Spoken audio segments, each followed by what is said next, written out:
to another episode of the House of Fandom. I'm your host, Clark, on the check-in, and I am joined by my amazing co-host. I've got Tank in there, the man, the myth, the legend. What's up, Tank? How you doing, sir? Doing good, Clark. Happy to be doing another fandom here, All right. especially when it's my idea Very good. for the Last All Dragon. right, very good, very good. I love the way he pointed that out. We never get that from him, but today he's really feeling himself. And we've got Danny all the way from around the bay. And how you doing, sir? What's going on this week for you? Man, I'm doing good. I'm happy for this Thursday. It's going to be a good show. We got a lot of stuff packed in. And also, I want to add right now in the comments below, every time we have an audio issue, do you guys want to start a drinking game? Let's everybody take a shot every time we lose audio. Don't tell me. Put in the comments now. I'd love to know.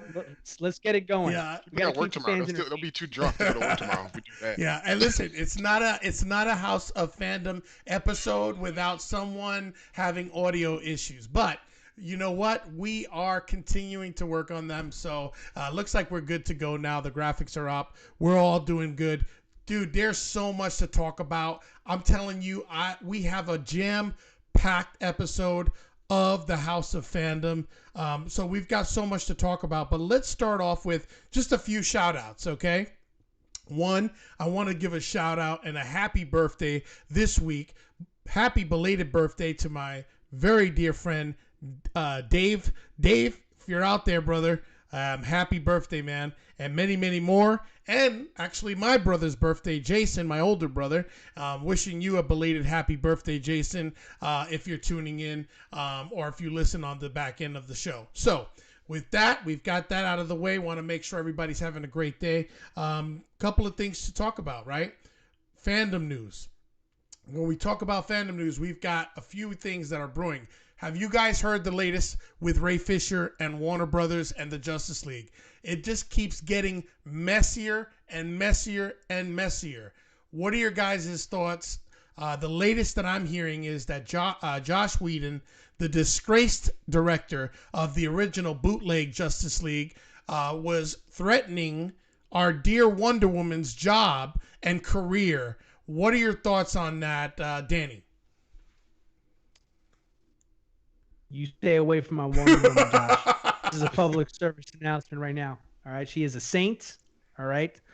No, I mean, look. All jokes aside, I mean, this is probably the messiest thing we've seen kind of leak out of this whole WB / the whole production of Justice League. It's embarrassing at this point for me as a fan of DC. I just want them to get to good movies, and I think the first thing to do is to put the right leadership involved, like Ray Fisher's kind of been alluding to in a lot of his statements he's been making lately. Yeah, it's been really very, very messy indeed.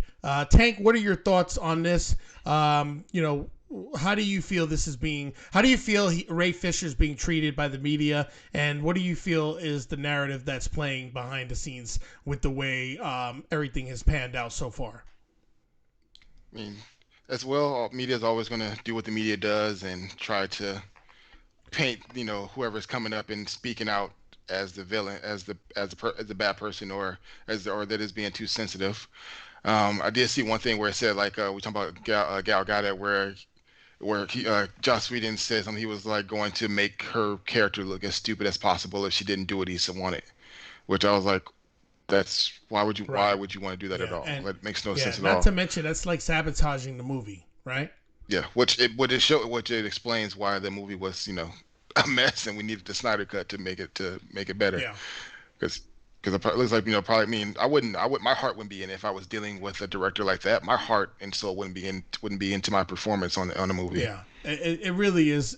To be honest with you, it just gets messier and messier the more and more I hear about it. And it's a shame that Ray Fisher is the one that has to be almost like the sacrificial lamb, because this guy has really, his career, was put on the line there. You know what I mean? And now he's being branded as difficult, or, a whiner, or whatever you want to call it, or the angry, black man. I mean, let's be honest here. Let's not mince words, right? Like, let's be truthful here. This is how he's being treated in the media. And so it's a damn shame, because I thought his performance was amazing. And I thought that it proved his point that he was marginalized and he was definitely cut out of the movie. And I think it was retaliatory, if you ask me. Oh yeah. The other thing I want to talk about, which I thought was disgusting, was this business about Jor-El's dad in the TV show Krypton. For those of you that don't know this, we're talking about a TV show that was on the CW, I believe it was, Krypton. No, I'm sci-fi. sorry, Sci-Fi. Sci-fi. And it talks about the origins of Krypton, and then there's parallels with Superman. But the actor that they were looking to cast was African American actor. They decided not to do it as the grandfather of Superman. They said absolutely not. Now, what are your thoughts on this, gentlemen? I thought it was insensitive. The reason for it was everybody knows he's white, is what the executive, Jeff Johns, which is the one that has been called out several times by Ray Fisher. Danny, what do you think about that statement? That's exactly what's been reported. Yeah, I mean, honestly, I don't know too much about the issue at hand directly there, but I can say, I mean, this is going to be a more and more common thing where, we have to be open-minded to idea of other people from other nationalities playing roles that may be deemed iconic in some sort of way. And we just need to be open-minded that, hey, we should just take them on the principle of the talent of the actor and not so much of the color of their skin. Yeah. I just think that at this point we should grow as people and just accept, hey, if this person is the better person for the role, then race, color, nationality should not be a part of the conversation, period. Gotcha. And Tank, what's the last word on that? What do you think? Yeah, I mean, it sucks, but that is the America we live in. People are, because let's be honest, like if they made, Superman's father, grandfather black, a lot of the people probably wouldn't watch it. Gotcha. Just because of that. I mean, it shouldn't be that way, but they wouldn't because of that. I mean, they made because I did watch that show. They made Zod black in it, and people were mad about that. Gotcha. I remember. Yeah, So, it's a shame. It's just a way of life, unfortunately. Yeah. And I want it to change, but I don't see it changing. And also, let's be honest here. We're talking about Kryptonians who are not human, so it really shouldn't matter who's portraying them because that shouldn't even be an issue. You know what I mean? Because they're after all aliens, right? Yeah. And so, that's a very interesting perspective. Moving right along, I do want to say, everyone that's in the room right now, thank you for coming in and joining us live. Please hit that like button and subscribe. If you haven't subscribed already, we appreciate it if you would. We're really trying to build this platform, and we want to continue to expand. If you know anyone that would be interested in the type of content that we're producing, such as sports, such as movies, such as music, please like, subscribe, and also tell your friends and your family members. The other thing I want to say is Moira, who is our resident moderator. Thank you, Moira, for being the moderator for today's chat. We appreciate you, and thank you very much for holding it down for us. And then also I want to give a special honorable mention to Dark Eyes, who has been a very big supporter of the platform and who has also is part of a growing backup of our team members that have been working behind the scenes is what I meant to say. So definitely want to give them shouts out. All right, gentlemen, let's dig right into it. Let's talk about movies that are coming up. Black Adam, I have the official synopsis or whatever you want to call it, the title card in there. Real quick, I just want to say Black Adam, if anybody's going to get Henry Cavill back to becoming Superman, it's going to be Dwayne "The Rock" Johnson. Do you gentlemen agree with that? Tank. Yeah. Oh yeah. Yeah. If anybody could do it, it'll be The Rock, because I feel like The Rock can do whatever he wants in Hollywood, and like I say, I mean, with how many the star power that he has, he could get WB to be like, I want him in here now. Yeah, I agree. No, I completely agree. Danny, your thoughts on it? Listen, I find it ironic that we're talking about Dwayne "The Rock" Johnson. I just saw this funny report that 46% of Americans would vote for Dwayne "The Rock" Johnson to be president. So, I mean, that's some pull right there. I mean, that's some serious pull. So listen, I'm definitely hoping Dwayne pulls the card and says, yeah, I want Henry in the movie, and I'm not taking no for an answer, because like we covered on past podcasts that, Henry really deserves more time as Superman to really get that. Again, I'm still holding out hope for Man of Steel 2.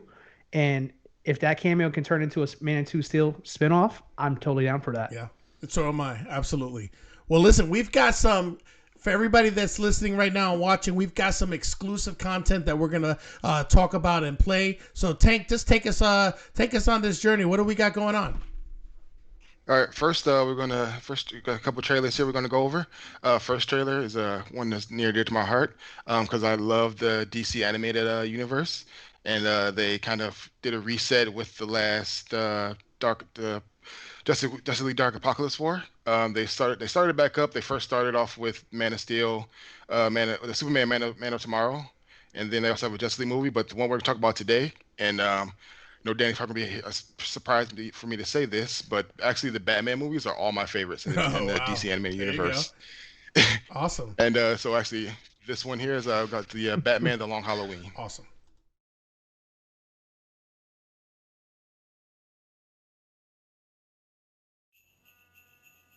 I can't really be a lawyer and a criminal, can I? I want to win. But do I want to win like this? I'm of two minds here. So it's a coin flip.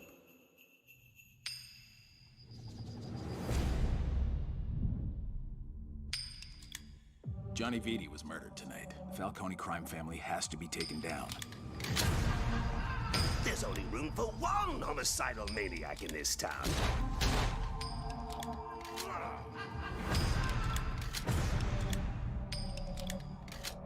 Why are you running? You could use a little fun.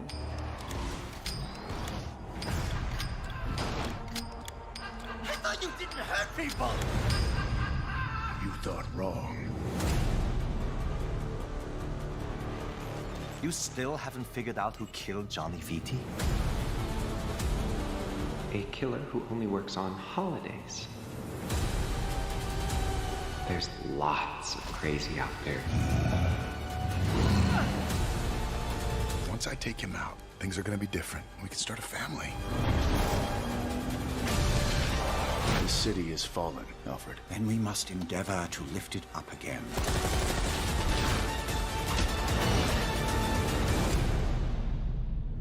Who is Hulk? All right, yeah. So like I said, it's Batman: Long Halloween. Like I said, it's second in the new DC anime universe. And fun fact, actually Jensen Ackles from Supernatural, he's actually voicing Batman, and he actually was Red Hood in Under the Red Hood. So nice little upgrade promotion for him. As far as the story of this one, it's a very brief synopsis. I think it's early on in Batman's career. He's like, it's all about him like fighting a crime bosses, and I think they had Solomon Grundy in there, which is he's always he's one of not my top one, but he's always a fan favorite Batman villain. Nice. Yeah, I'm excited for that, and I'm excited for them that they're quickly moving along the DC animated universe. Now, is this being released theatrically, or is it being released on HBO Max, or what platform? I think it's just because a lot of the DC animated movies, they just do them like DVD and digitally. Okay, cool. Or Blu-ray and digitally. Yeah. Let's go dive into the latest episode of the Winter Soldier. A familiar character returned. Tank, why don't you kick us off? Yeah, first off, we gotta go old Zemo back, which Zemo, like, he was just, I didn't really care about him in the Civil War. He was just kind of throwaway character. This episode made me like Zemo. Like, he's like is really dope. I like how he did what I thought he was going to do and tried to, instead all the things, try to get Bucky to, how he did in the Winter Soldier, get Bucky to go all full on Winter Soldier. And Bucky just stared at him. I was like, that doesn't work anymore. Yeah, dude. Yeah, we talked about them the last time, didn't we? Like the last podcast. That was like the very first thing they answered. I was like, well, got to call Tank now. Yeah, dude, that was I was excited. I thought it was an action-packed filled episode that had a lot of scope. Danny, what were your thoughts? Oh, I thought it was awesome. Out of the 3 episodes so far, this is clearly the best one. I mean, there's a lot to unpack. I don't want to go into it too much until it's my turn. I'd like to give you time to talk, but I mean, the stakes got higher. The twist kept coming. Action was amazing. I mean, before I go into Clark, I mean, what's your thoughts about the episode that we just saw? Man, I got to tell you, I was excited about it. I thought it was a jam-packed episode. I really enjoyed the scope of it, going from the to the different countries, and I was a little disappointed that that we didn't get a pardon for, what's her name's grandniece, or was it her Sharon great Carter. Yeah, her great niece, is it? Yeah, it's great niece. Yeah, I felt like, why didn't we give her a pardon? I'm so confused. Do you guys know? I don't even know why she's still on the run. Well, I guess they were able to give out a certain amount of pardons, and they said, "Ooh, sorry, Sharon, you're not on the list." I guess that's my my take on it there. Could be because one, I don't know. I can't remember if they said if she got dusted or not. I don't know if she got dusted or not. She did get dusted, yes. Okay, but also could be. Obviously, both Bucky and Sam, they were there, at the end of Endgame, saving the world. She wasn't, so that's the automatic pardon for that. That's just a good point. Yeah, and as far like I don't know who gave them their pardons, but no one outside of the Avengers team and everything really knew who she was.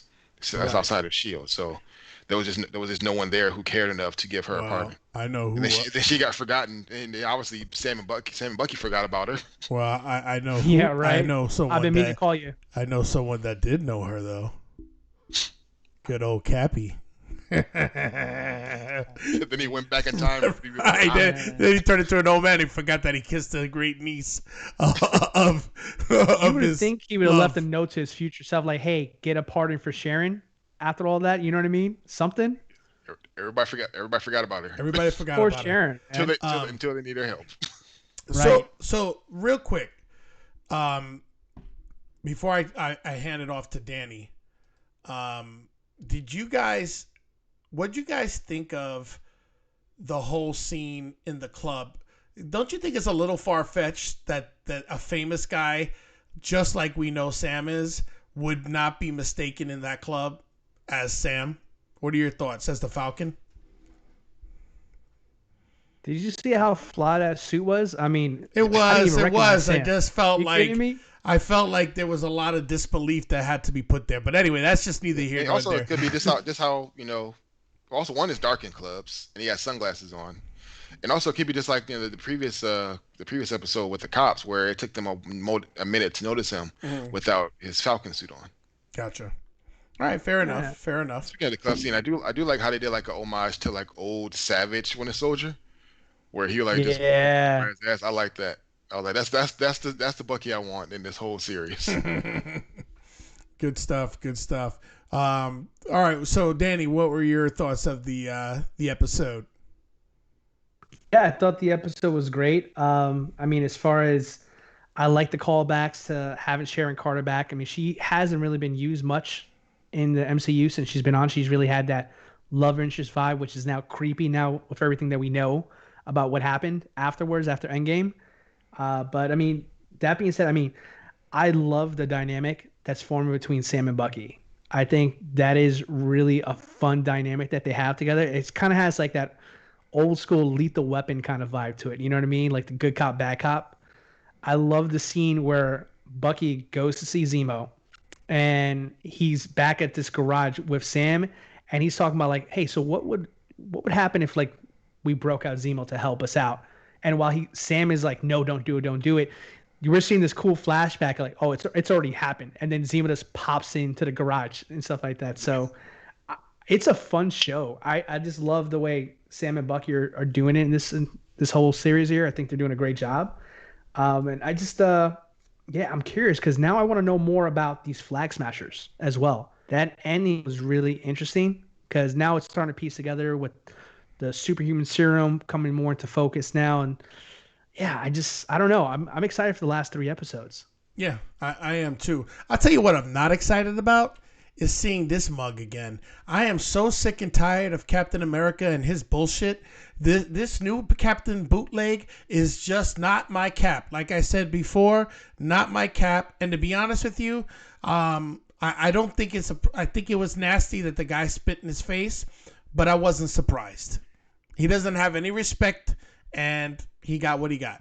But also, he's very questionable in his decision making. He's got a temper on him. He's a whiner, and I just feel that he's very problematic. Let's just put it to you that way. Do you guys agree or disagree? Am I being melodramatic here, Danny? No, I think you're right on track on this one, Clark. I mean, he is definitely feeling the pressure of the mantle of being the new Captain America, and we're definitely seeing chinks in his armor, no pun intended. But yeah, I mean, this is actually kind of, I think they're doing this on purpose and really showing his side, him just really breaking down. I took a chance to watch the first Captain America movie over again, and there's a really cool scene in the beginning when Steve is gonna take the serum the night before, and he's sitting down with the doctor, who's gonna give it to him. And they're gonna have a drink together, and I didn't think about it until after I saw that scene again. He says to Steve before, "Why were you the person that we chose for this?" He goes, "Because you're a good person." He says, not a good soldier. We need a good person, not a good soldier." So I think that's where the kind of the parallels are between the two captains we're talking about. Steve Rogers was a good person who took up the mantle, but this John Walker guy who's playing the new Cap, he's a good soldier, and he's just not fit for the job. So I'm curious to see if it's going to be Sam, which I think a lot of people believe it's going to be Sam. But Bucky made some comments in this one of how much the shield really meant a lot to him. So this could be setting us up for kind of a fake out where maybe Bucky decides to be the new Captain America. Who knows? Do you agree with that statement, Tank?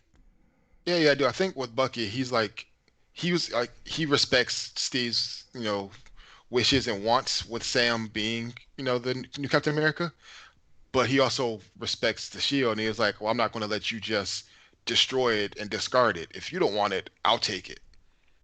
Right. And then also with John Walker, I feel like what he's doing, like he's using the Captain America moniker as more of an intimidation method, where Steve would have never done that. Steve always did everything he could to live up to being Captain America. He already, this new guy already feels like he is Captain America and is using that to try to, just stronghold people into doing what he wants. Yeah, like the one scene last episode where he got Bucky out of jail, and he was like, and then the one person was like, "Who authorized this?" And he was just like, "I did." Yeah. He's cocky. He's obnoxious. I don't like the way he looks. He looks like the old man from Up. I agree with that statement. And he's not my Cap. Is he your Cap, Danny? I don't think anybody will ever say yes to that. Let's be honest. I'm just making sure. No, I mean, that's a rhetorical question. No one will say yes to that, right? Come on. I'm just saying. But yeah, I just he can't look like the guy from Up and be our captain. I'm sorry. He's obnoxious. I can't take that out of my eyes. He's obnoxious, but overall, I thought it was a solid episode. We are midway. Yeah, we're midway through this 6-hour movie, I guess, if you want to call it, or close to 6-hour movie, when you count the fact that they throw in 8-minute credits. Thank you very much, Disney Plus. That's ridiculous. But I honestly think that it'll be very interesting to see, like you said, Danny, who ends up taking on the mantle, or even if it even happens. You know what I mean? By the end. So that'll be interesting. We have a new episode coming out tomorrow, and that's going to be episode 4. So a lot to unpack for that episode when we do review it. Yeah. If I just got the I can't remember her name, but the one chick who was in from Wakanda, she was in Civil War. Yes. She did the move or you will be moved to Black Widow. Yeah. Yes. So that's gonna be interesting how that all go, because she wants to kill Zemo because he was the one who killed T'Chaka. Yeah. Yep, I agree. So very good stuff. I thought this episode for me rated a very solid A. I thought it was the best episode of the 3 so far. Danny, what was your grade on this one? I don't know if I can give it like a grade, but I would agree with it. It's definitely the best episode we've had so far. All right. So if you were to grade it, though, just for kicks. Let's see. Let's say 1 out of 10, I'd call it an 8. What if we were doing it A through F? Well, if we're doing A through F, I would give it an A-. Of course you would. All right. How about you, Tate? Yeah, that was a great episode. I don't know if they're going to keep doing this, but I feel like the first episode was action heavy, second one was story heavy, and then this one's action heavy. I don't know if they're going to keep doing that, or if that was just, or if I'm just looking into it. But overall, I give it an A. Oh, all right, I agree with you there too. And Danny, I kind of agree with your A minus. Don't talk to me. Yeah, I'm just You saying. need I'm just 5. saying. No, you always have to just go down. You got to make it difficult. You don't want to just tell me because you know that I'm waiting for it. Because I know you will always have something very interesting to say. Folks, if you guys have not caught on from the last few episodes we've done together on House of Fandom, any grade that I give, Clark will automatically be a little bit higher. Just spoiler alert for the future. Oh my goodness. Well, listen. Let me just say to the folks that just joined us again. Looks like the folks have returned. Sorry about all the back and forth. Apparently, YouTube thinks we've got enough clout that they can start bullying us around. But that being said, I love to test things out. So I had one teaser that I was gonna play for The Last Dragon, which was in 1984 and technically was a fan edit. So let's just see what happens here, and then we will go and review The Last Dragon.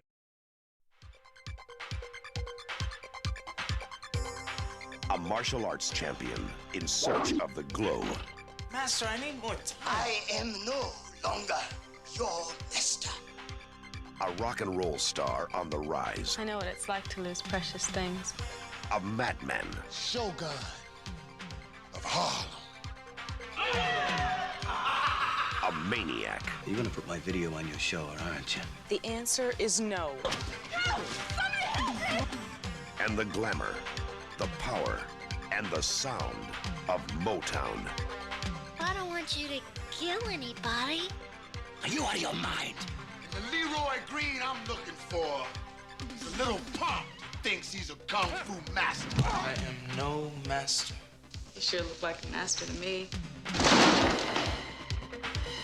This is Barry Gordy's The Last Dragon.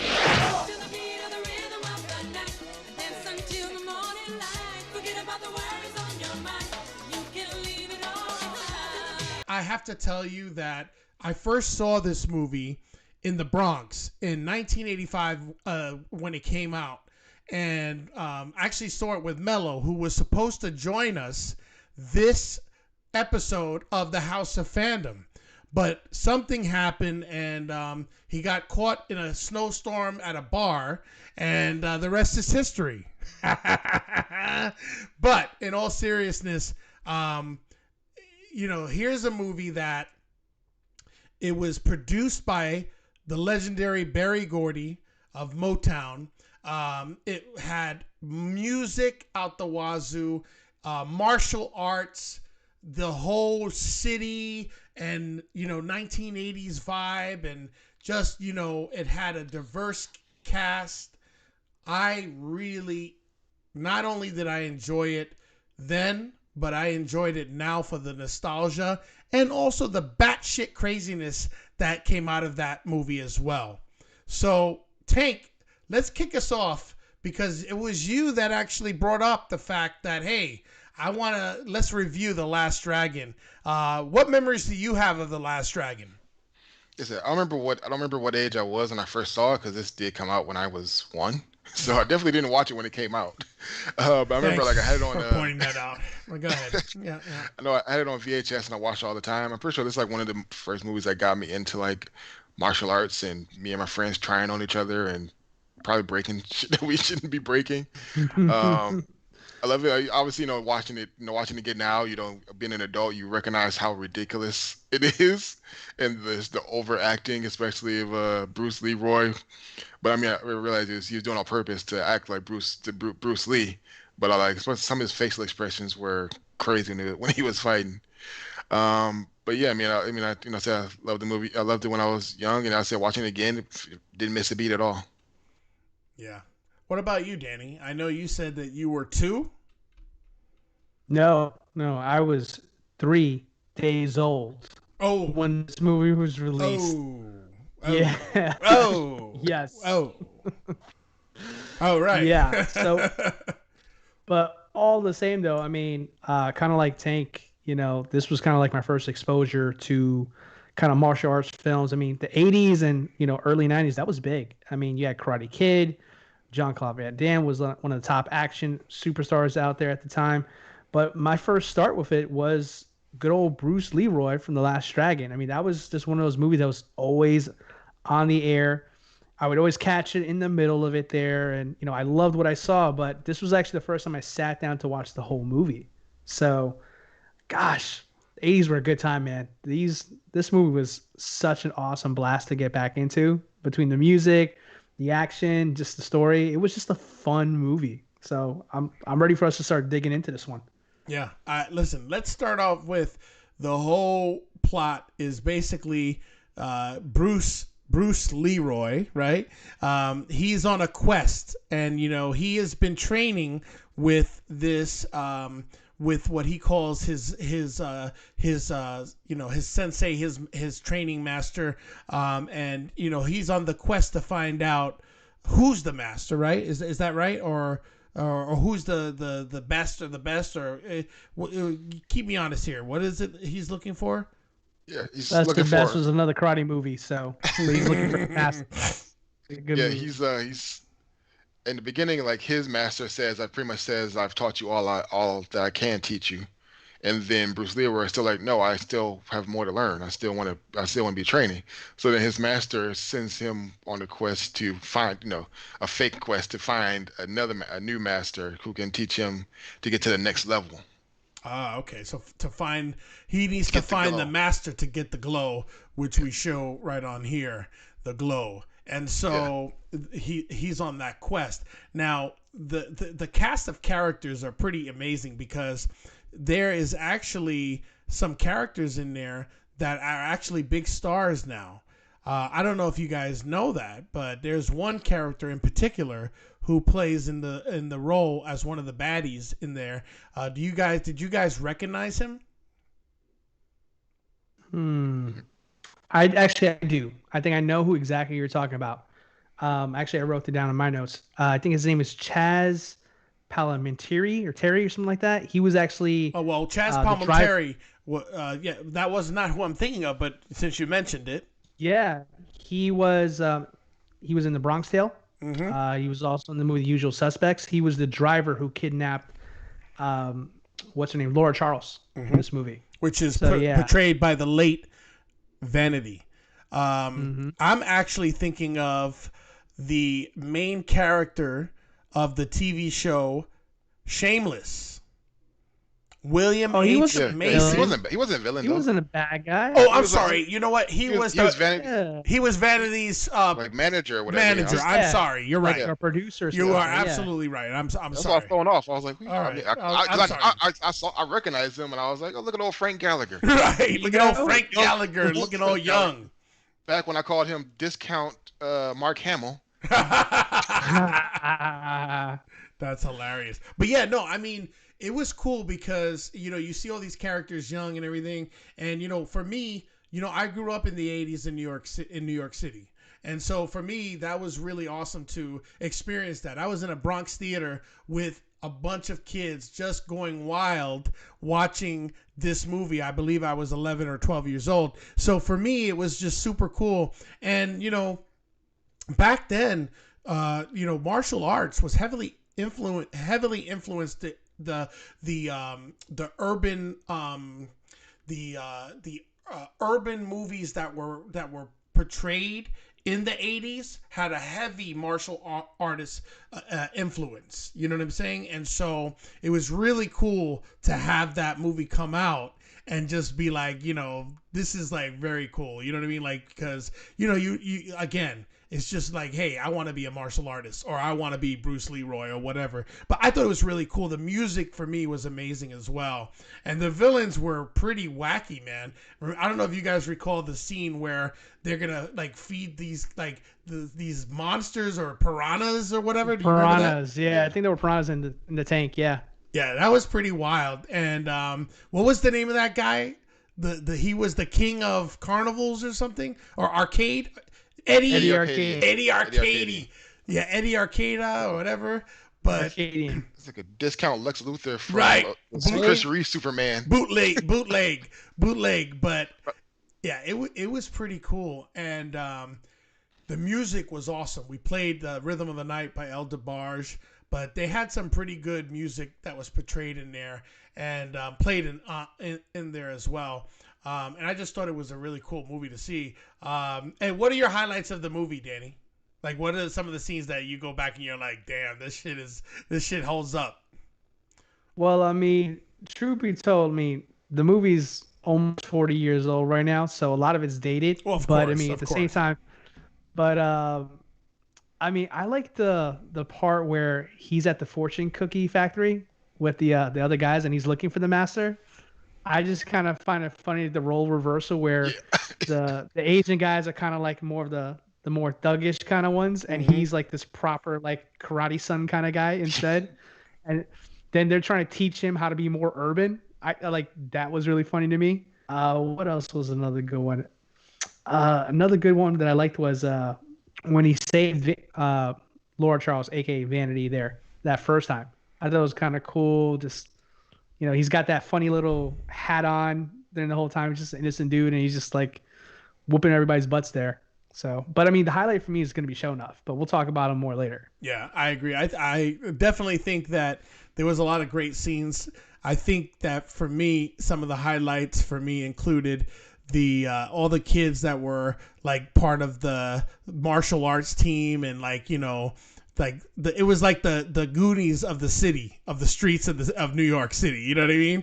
And so that was pretty cool. And of course, I really enjoyed the whole like Bruce the Timex. I think his name is the actor. Timek. Is the actor. But I just thought he played the character so wholesomely, like just like oblivious to all of the craziness out there, and he really wanted to like be one with himself and like be follow that path. And so I thought it was pretty cool. I loved the way that character was portrayed, and I felt like it wasn't like a stereotypical portrayal. I felt like it was a genuine portrayal. You know what I mean? Like it was just him trying to like in his way follow what he thought was, the way, for lack of a better word. But Tank, what are your favorite moments of the movie? Yeah, but it's funny you say like, my question is, how did he get like that? No one in his family is anywhere near proper. Like, how did he get so? I've had that question my whole life, man. I mean, I'm sure it was the script. It wasn't like a summer camp trip. Like, how did you find out about this master? Yeah.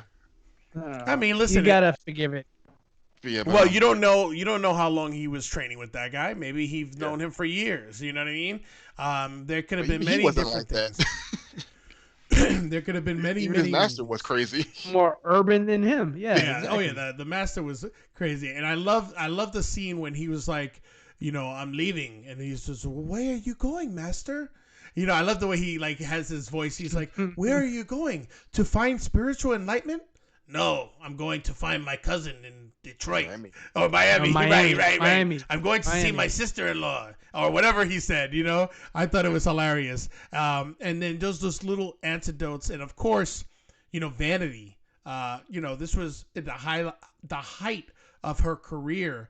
And of course she would, as she got older, she unfortunately passed away, early on for complications to hepatitis, and it's a shame because she had I thought she was really, really, she had a lot of presence back then, and she was a very, very beautiful and very talented actress, I felt, and singer. I just think that it's unfortunate that I think drug addiction.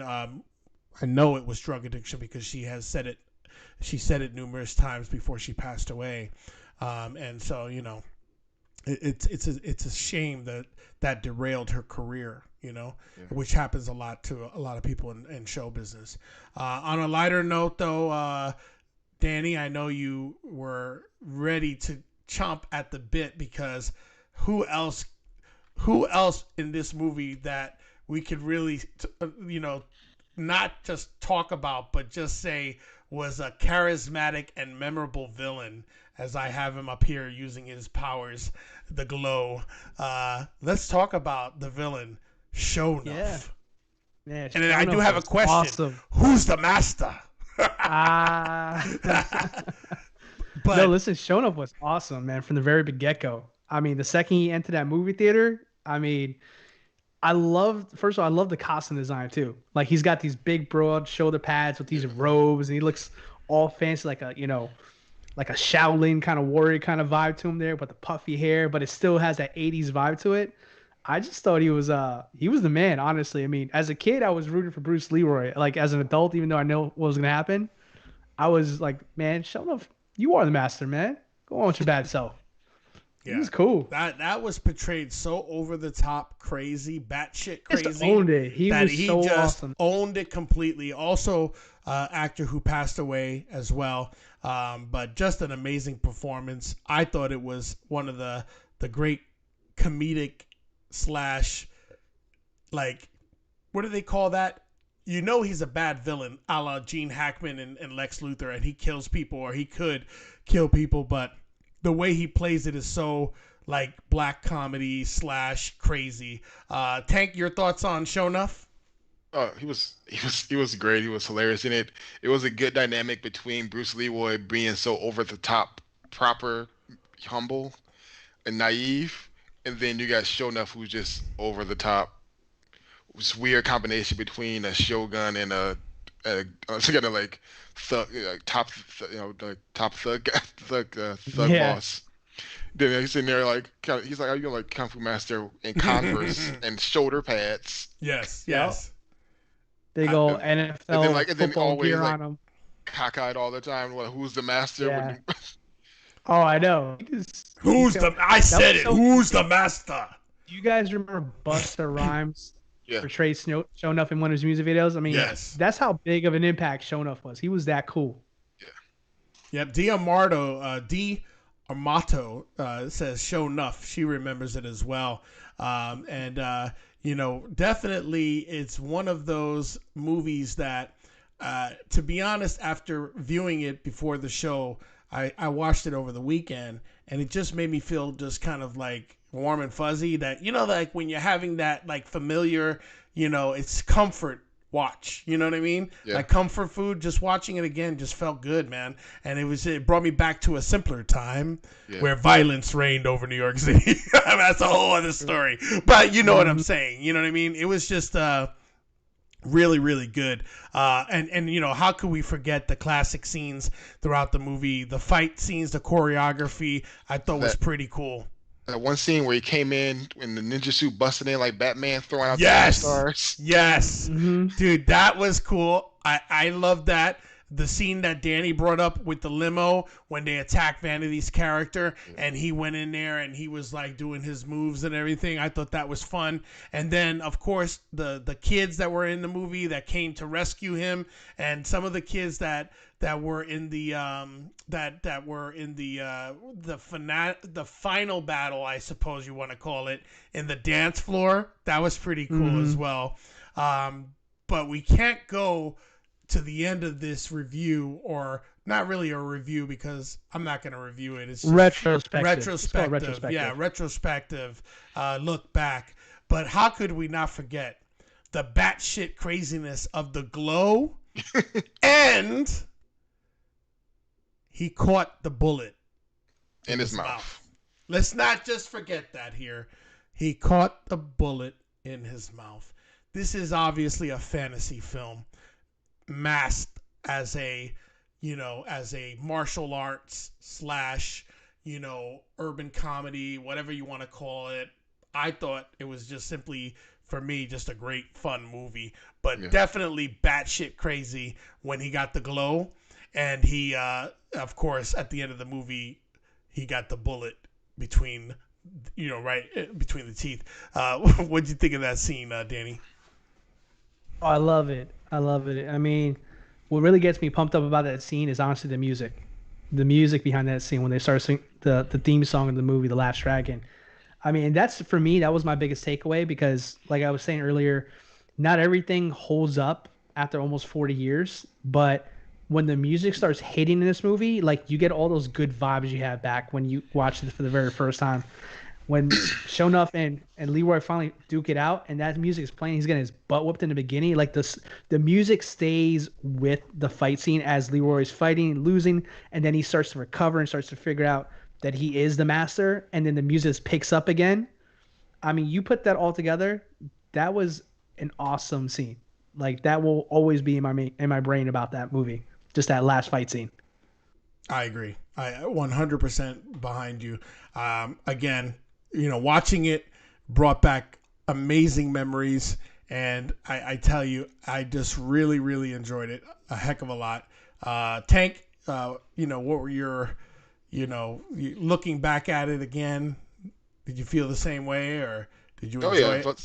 I felt the same way. The music, it brought me back to like back in the day when like all movies had fire soundtracks. Yes. Like I miss those days where I would where all the music I had was just soundtracks I was listening to. I miss those days. I mean, how could we forget, Prince, Purple Rain, and the soundtrack there was amazing.